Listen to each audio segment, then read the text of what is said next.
Hey guys, it's Britt, and in today's video, I'm going to be talking about my insecurities. So this video is all about the things that I'm insecure about, so I'm going to tell you guys what those things are. So my first insecurity is my hair. I think over time I've grown to like my hair more and more, but I used to be frustrated with my hair because I felt like it wasn't growing at the rate that I wanted it to. A lot of the time it's hard to manage. It gets dry really easily, it gets tangled easily, and it's hard for me to style it a lot of the times because it's so thick and also tightly coiled. So I used to not like my hair at all, but I'm learning to love it. I like it now, but sometimes it's still a struggle to deal with. So that's one insecurity, but I really actually love my hair because I actually got a compliment on my hair today by a random stranger at the store, and I kind of realized that my hair is unique and it's something that makes me unique, and I really like my natural hair color because I think it just makes me stand out, so I'm okay with my hair now. Another insecurity that I have / had is my voice. So a lot of the times people would tell me that I'm soft-spoken or they can't hear me, that I speak very soft and they can't hear me. And that was honestly kind of frustrating because I'm simply trying to get my point across to people, and when they can't hear me, it makes me feel kind of insignificant in a way. And I've also had people tell me that I have a baby voice, I sound like a little kid. So that's also kind of annoying.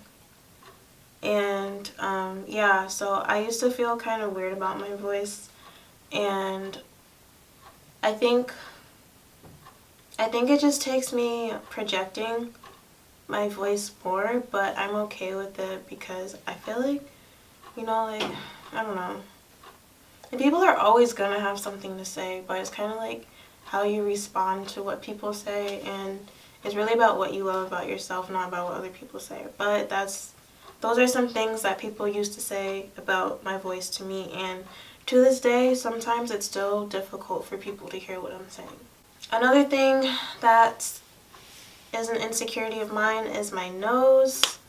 I used to be told that I have a cute nose, but the thing that actually made me insecure about my nose is the way the right side of my nose looks. I used to feel like the left side of my nose looked better than the right side, and I felt like the right side of my face looked weird because of my nose. And that's actually the reason why I got my nose pierced on the right side, because I felt like it would make my face look better on my right side. And I feel like it helped, but sometimes I still feel like it didn't do much of an effect. So yeah, that's an insecurity that I had, was just my nose. But I feel yeah, that's why I got my nose piercing. It's not really an insecurity for me anymore, but yeah, that's one of those things. Another insecurity is my smile. When I laugh, or if I think something's really funny, I tend to smile really wide, and when I smile wide, then my gum shows, my gums show. So this is a normal smile, and then if I'm laughing, this will show. And it was definitely an insecurity of mine when I was younger, because of course you're a little kid, you're gonna play and laugh a lot.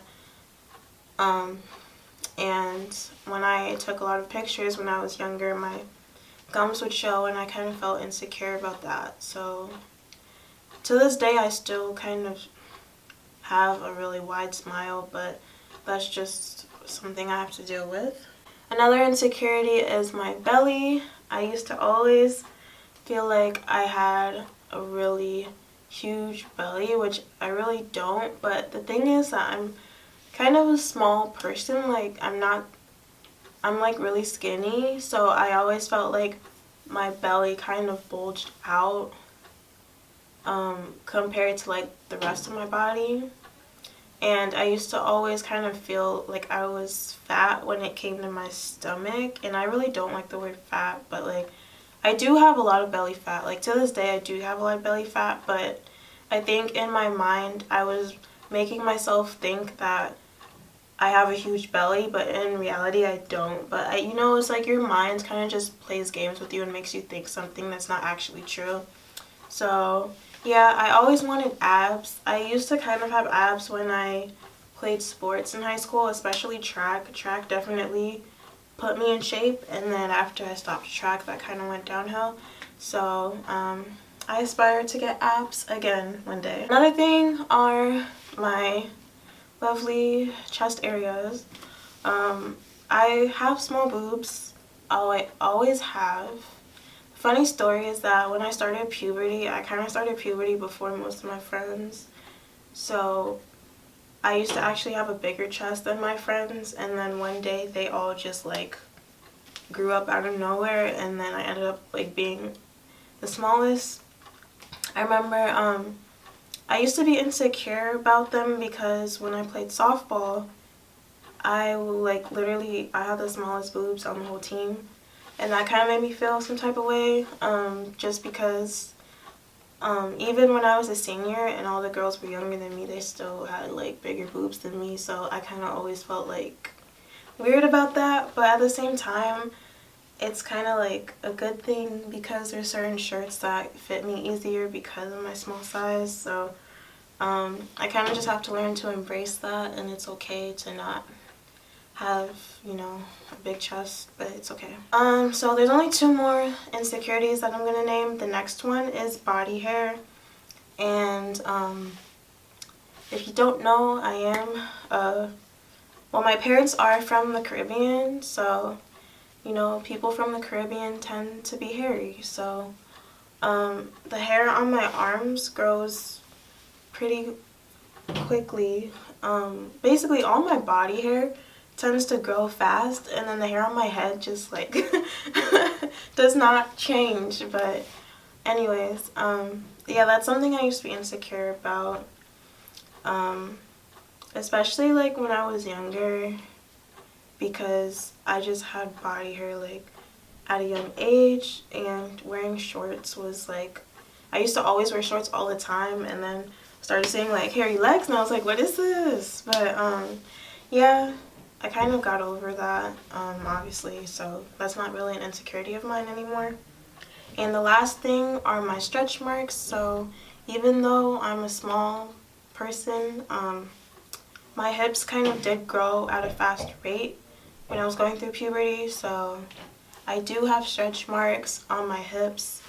The stretch marks used to be super dark and purple, and they showed like all the time, but I have been fading them, and I fade them naturally. So I don't use like a specific stretch mark cream or product. I just use shea butter. I've used shea butter, olive oil, and aloe vera gel. So if you want to see,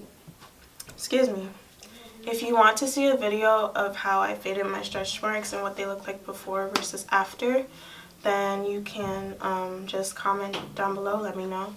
And that was supposed to be the last insecurity, but I just thought of another one, which is my underarms, because I do have hyperpigmentation, so I tend to have dark underarms, and this actually really affected me when I was dancing, because obviously you're gonna be wearing costumes. It's gonna be hard to like hide that. So I did invest in trying to find ways to lighten them, and I found something that actually worked for me, but ever since I used that product, I haven't been able to like find it again. Unfortunately, I don't know like what happened to it, so I'm still on the search for that. So yeah, that's something that really, I think that was probably one of my top insecurities, is my dark underarms. But yeah, those are all my insecurities. I'm just being open and transparent because I don't think I'm perfect, and I don't want anyone to think that I am perfect. So thanks for watching, and if you like this video, give it a thumbs up, and I'll see you in the next one.